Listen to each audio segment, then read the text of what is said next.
So, and thank you, Alison, for starting the recording as well. So I mentioned a couple of different skill sets, a couple of different areas of expertise when I was introducing my colleagues, and they will in turn introduce themselves, I'm sure, more fully. The reason that there are a few of us speaking here today are simply to make sure that we represent certainly not the project in its entirety, but certainly a few key areas that are likely to be touched upon either in the main presentation itself, as we're focusing on the role of meta skills, or in the wider conversation. So we're hoping to do exactly as it says on the screen. We're giving you an overview of the approach being taken to include meta skills in qualification design, and provide an opportunity to discuss how it might support articulation to degree courses. We realise that it is very much an overview, and we could sit and discuss the role of meta skills. We could sit and discuss qualification design with you for hours on end. So aware it is a snapshot, and we will be happy to share any information we have or pick up further conversations if that would be helpful at a later date. We also obviously are focusing on the fact that there's work to be done exploring the role of meta skills to support articulation to degree courses. And although that is our focus today, I think it should go without saying, I should mention that our HN qualifications, both HNC and HND, fulfil a number of purposes, one of which is supporting articulation to degree level study at whatever level, but they are also an endpoint qualification in their own right, and they are obviously a key route into employment as well. So again, there may be some on the call who are dying to hear about the role of meta skills from a slightly different perspective, but our brief today was particularly in relation to degree courses. So that's what we're focusing on. Alison mentioned some some reading materials for you. So I'm sure everybody has done all their homework, but if anybody booked on the session perhaps slightly later than they expected, just to want to highlight what those materials were. The first was the NextGen HN website itself. It is continually updated and does provide access, I think, to quite a rich seam of resources there. We have what we call our SQA Academy, which are a series of online learning modules, and there were two that I highlighted for attendees today. The first being what is NextGen HN, which provides that background to the project and the way in which we're hoping to modernise and transform our higher national qualifications. And the second Academy module was about meta skills in our next generation of higher national courses. I mentioned the chat, so we will be putting links to those resources in the chat as well, so you have access to them.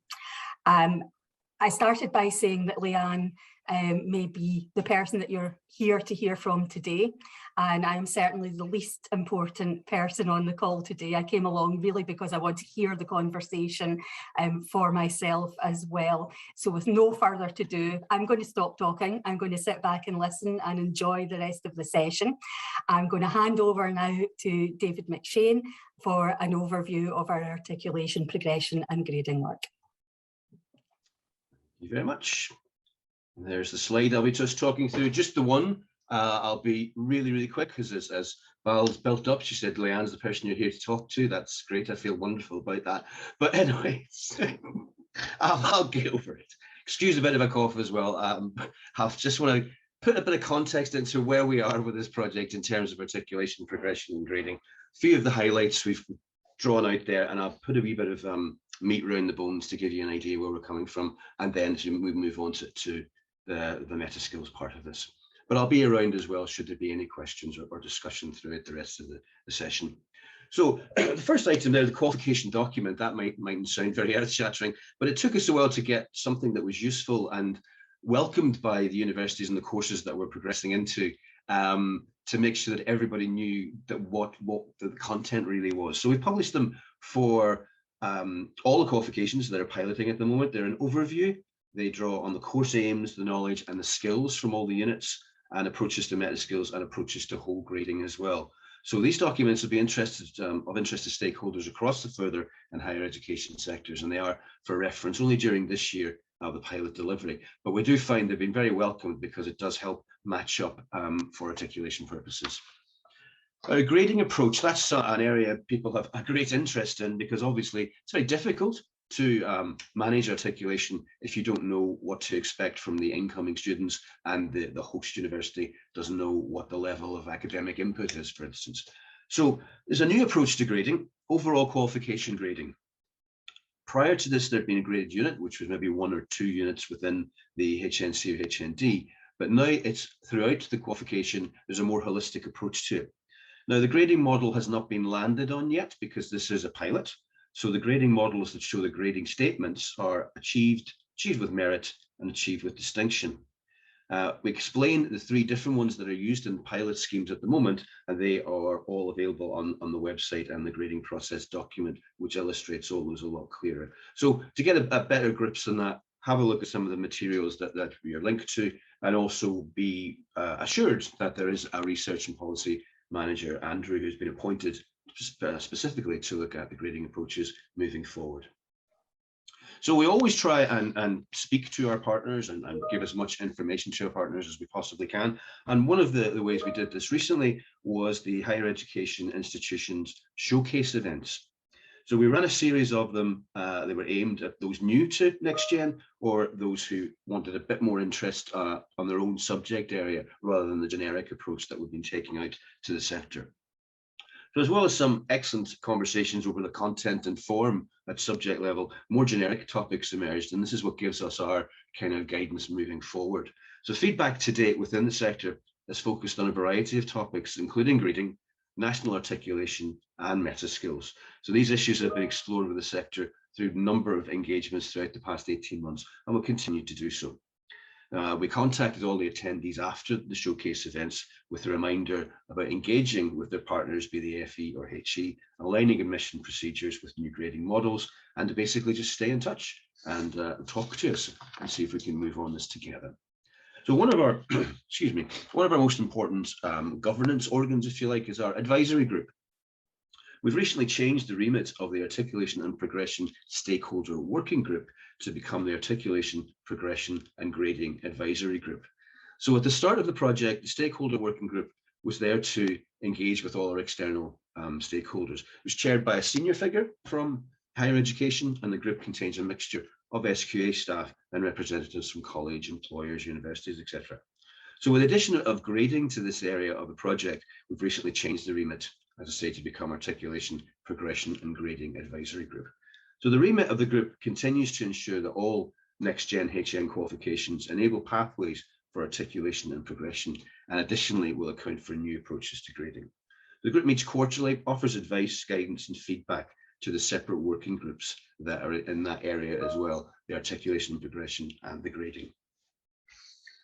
So we had to obviously speak to UCAS very early on to get arrangements updated so that universities know what offers were, excuse me, our learners weren't disadvantaged in any way from going through a pilot.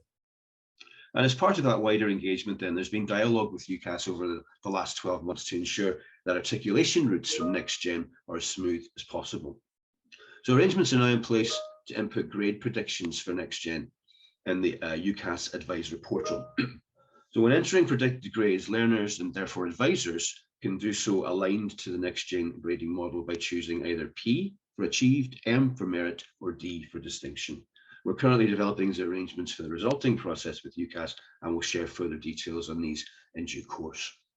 And just probably to round up an interesting find, with Val and myself, we met with colleagues from the Scottish Funding Council to explore ways in which the National Articulation database can inform our articulation and progression activity. The database is a rich information source, definitely will add value to our work. So currently exploring the possibility of a data sharing agreement between SQA and SFC to ensure we can use this resource. So that should be very soon sort of signed at the dotted line. The resources are already available to colleges and universities, but we think if we have access to it, we can aid and abet and guide along the way much more successfully. And hopefully that kind of advice will be imminent now. So that's kind of where we are in the articulation progression. We've had a lot of communication. I think it would be safe to say, a lot of talking to people, a lot of reaching out. Anytime someone says, I wasn't sure about this, or you didn't tell me about that, then we overtell them twice. So it's reactive to a certain extent, but we're now beginning to get much more of a strategic steer, particularly in the sense of national articulation agreements. That's come up in quite a few forums, which suggest that would be the best way forward to improve the learner journey, to make it more efficient, and also to make sure everybody within the country at the moment knows exactly what the qualifications are capable for in terms of employment and in terms of articulation. So apologies for the croaky voice, and I will now hand you over to Leanne, who I believe you know is talking about meta skills. And thanks for the wee message, Nifal, I appreciate that. So happy to take any questions later on, but I'll hand you over to Leanne just now. Thank you. Thanks, David, and hello again, everyone. As Val said, I am the strand lead for meta skills in HN Next Gen, and I've been working over the last couple of years to find solutions to piloting the meta skills in practical ways. We are still very much in that pilot and testing phase, and always really keen to hear experiences of how it's being implemented and how it's working, and directions in which we might need to nudge our work. So, as Val said, all of our new Next Gen HN courses are being developed to include meta skills as part of the core content.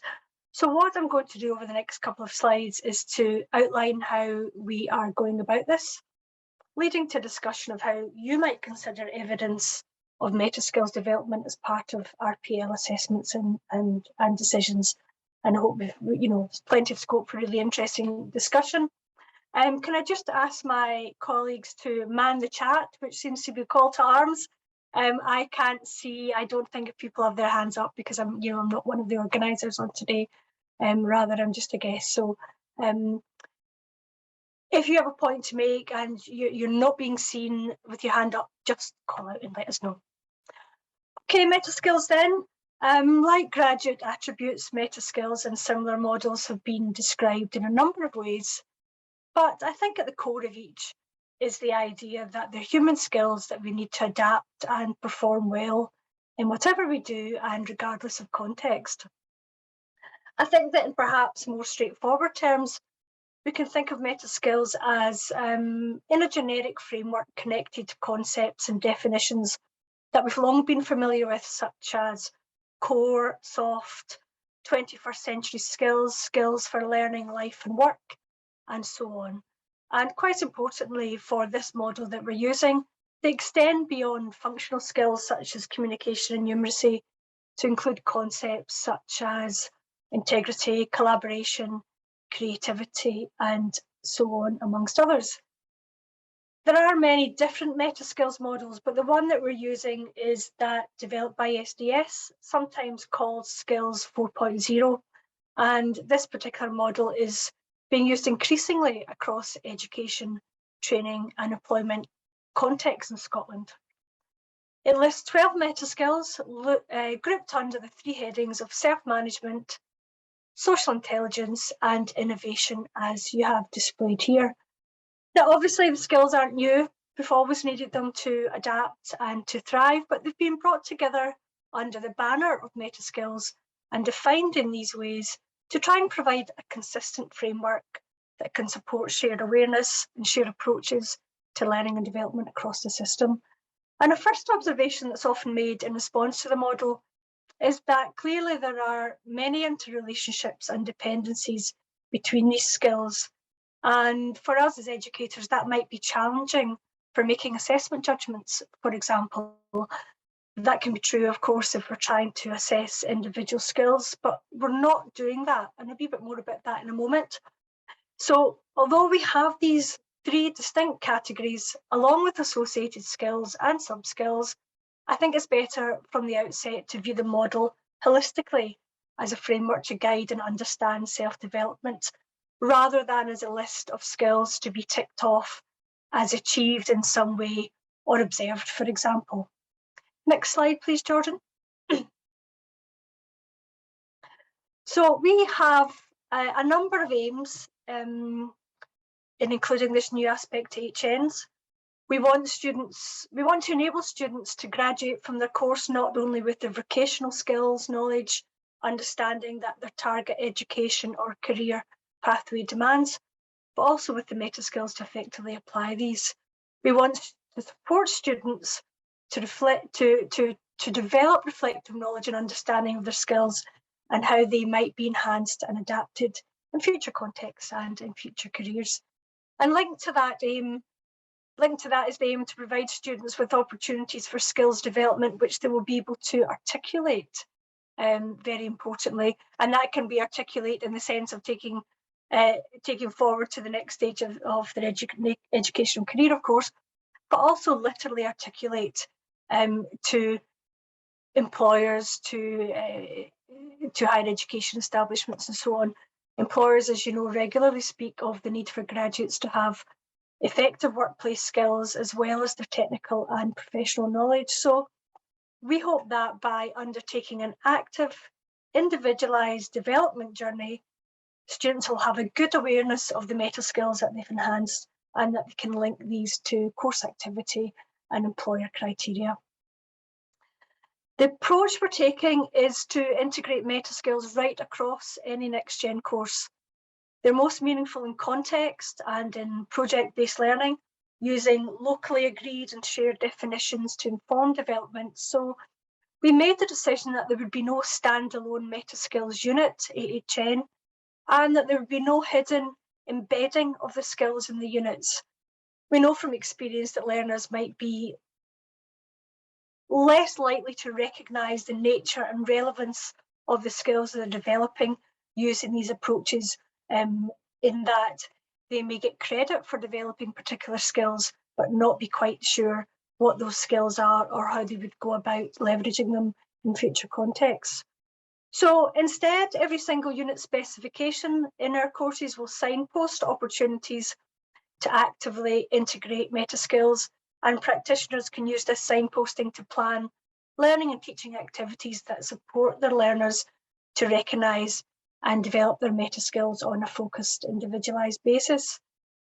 And I think it's always really important to say that lecturers have always supported their students to develop the skills that we're now bundling together as meta skills, of course. What we're trying to do with this new approach is to make that process more overt. In addition to this cross-course signposting and integration, we have an assessed learning outcome in one of our large project units, which requires students to provide evidence that they've engaged with the process of meta skills development. And there are a number of reasons around this. For example, quality assurance. If we're saying that having a NextGen HN means that a learner will have developed meta skills, we have a responsibility to quality assure that by seeing evidence of it. We also want students to have similar opportunities to develop the skills no matter the course that they're on. So we're providing this assessed outcome with a common structure within which individual development is possible. And of course, we want those using the qualifications, such as yourselves, for example, who may be making decisions about employment or higher education. We want you to have the confidence that meta skills have been developed. So we have this project-based outcome, and in that there are no mandated meta skills that must be covered from the model. Students aren't assessed on their competence on any specific meta skills. There are no SQF competence descriptions for individual meta skills, and actually attempts to do that tend to demonstrate that it's not the sensible way forward. What students are assessed on is evidence that they've undertaken a process of meta skills development across the three categories of self-management, social intelligence and innovation.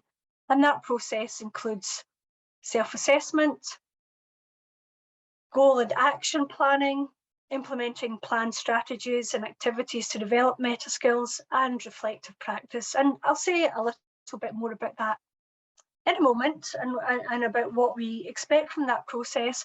But I thought it would be useful to just take a pause point just now and to ask you if you've got any questions or thoughts about what I've said so far about our approach.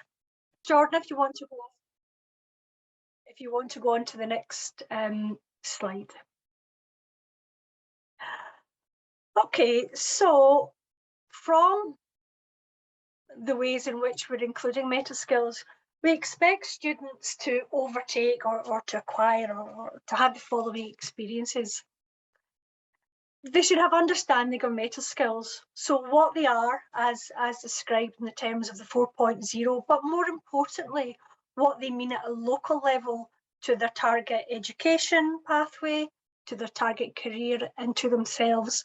So they'll have an authentic understanding of meta skills as they relate to them, not some abstract, perhaps complicated or decontextualised definition. It's not a test of knowledge in that respect.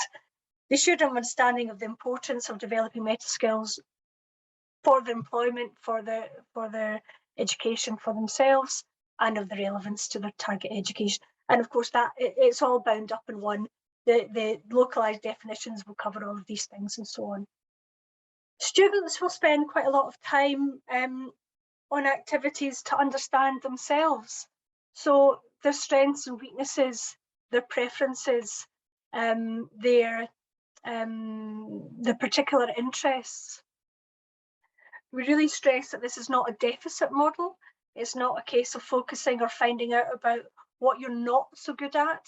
It's about finding out what you are good at as well, what you are interested in, and planning a development journey which includes playing to those strengths as well as developing skills that you may be less confident in. And part of that understanding self will include a meta skills self-assessment. And the point of that is, of all of this work, is really to then set goals and plan action for that development journey.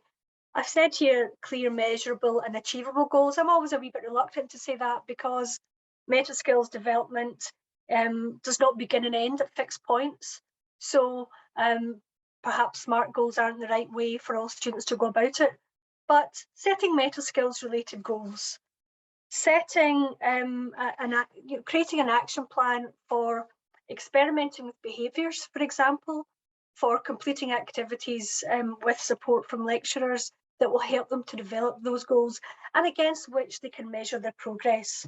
And from that, they'll have a portfolio of work and experiences that they can refer to, that they can reflect against, and also when they go forward to other contexts, have as evidence for developing their meta skills. So in that respect, able to articulate those and able to see where they link into the requirements of further academic study or for employers. And finally, they'll have experience and skills in using reflective practice.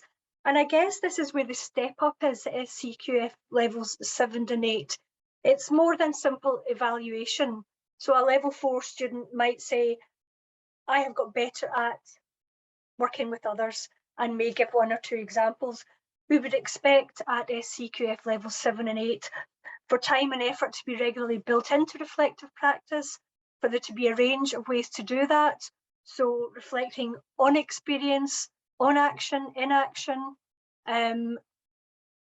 all the relevant ways that reflective practice can take place. Although it's important to stress, again, it's not a test of theoretical models of reflective practice, but we would expect students there to have a real sense of how their experiences and meta skills chime with each other, how they combine and inform with each other during a development process. So over the course of the year and all of the units, but of course assessed in one particular units, this is the student knowledge, skills and experience that we hope for our HN learners. From that, or to evidence that, Jordan, can you move forward a slide, please? I was trying to do it myself there, furiously with my mouse. From that, we would expect students to have a bundle of evidence that is curated through a holistic assessment process.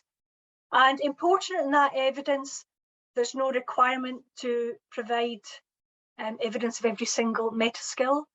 The development will span the 3 categories of self-management, social intelligence and innovation. We don't want to contrive to individual meta skills, particularly at IHN level, where it is about the combination and about the understanding of that. So students should come out of the course with a portfolio of evidence in any relevant form, and we're really encouraging creativity, and we're really encouraging the production of evidence which is relevant to the vocational area, and also the abilities of the student and the preferences of the student. And I think that's quite important when we come to consider the range of students, the range of their learning needs and their learning preferences. So they will have a self-assessment of their meta skills and confidence ability, probably carried out on 3 occasions, beginning, middle, towards the end of the course. They will have evidence of their ability to plan effectively for their personal development. They'll have a portfolio of activities that they have undertaken to develop and demonstrate meta skills, and they'll also have skills and experience in reflective practice to monitor and assess meta skills. And I guess it's that evidence that we can go on to think about in relation to RPL. Before we go on to that slide, again, let me take a pause point here. I'm aware that I'm throwing quite a lot of information at you. Is anyone holding any comments or questions about the evidence and the skills, knowledge and experience?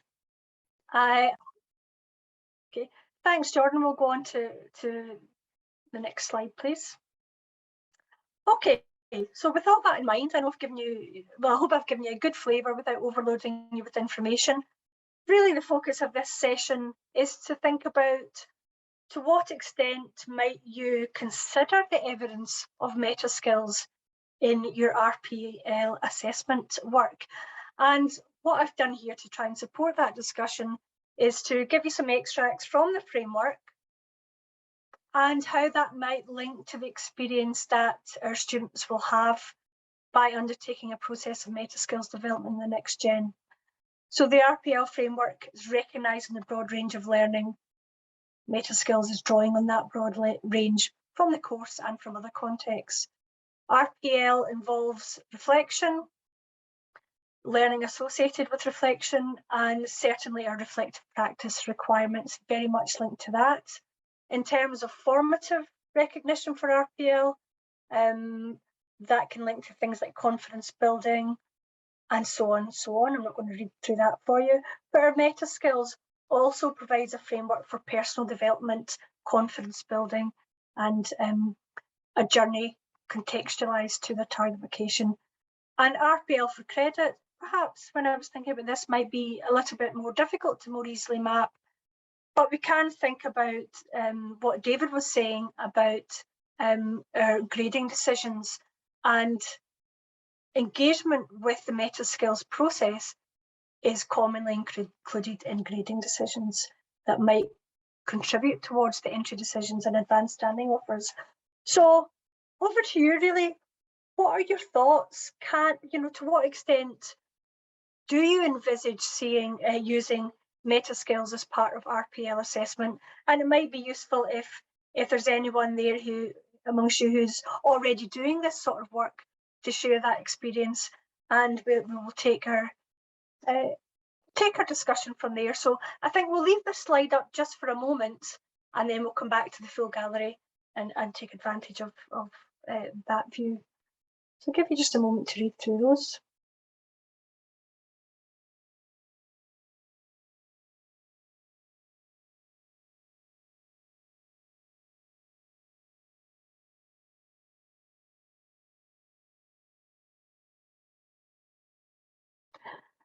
So Jordan, could you stop sharing the presentation at the moment, and if it's possible,